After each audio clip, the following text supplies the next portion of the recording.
Hello everyone, বাইরে তো বৃষ্টি হয়েই যাচ্ছে, তারপরেও ভাবলাম ছুটির একটা দিন বাসায় বসে কাটাবো। তো বিকালে আমরা দুজন মিলে বের হয়ে গেলাম মুভি দেখবো বলে।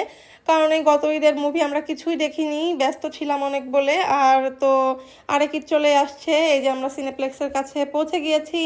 তো আমাদের টিকিট আগে থেকে বুকিং দিয়েছিলাম, এখন গিয়ে টিকিটটা কালেক্ট করে আমরা এই যে সিনেপ্লেক্সের দিকে উঠছি। এই গোলচক করে তো উঠতে উঠতে আমার পুরো পা লেগে যায়। তারপরে শেষমেশ পথ যখন ফুরালো, এই যে সিনেপ্লেক্সের মধ্যে আমরা এখন ঢুকবো। তো ঢুকে তো কিছু খাবার নিতে হবে, তো তারপরে দেখলাম যা যা আছে একটা করে আইটেম নিয়ে নিলাম। নিয়ে এই যে এখন মুভি দেখার জন্য ঢুকে তো আমরা পুরো অবাক যে পুরো হল মোটামুটি ফাঁকা। রাইট সাইডে কয়েকজন ছিল, আর তো পুরো হলই ফাঁকা। হয়তো বৃষ্টির কারণে এত বেশিই ফাঁকা, আর সবাই তো মুভি দেখেই ফেলেছে কারণ সেই ঈদ গিয়েছে কবে।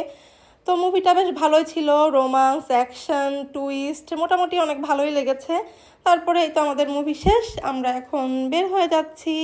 Thank you for watching.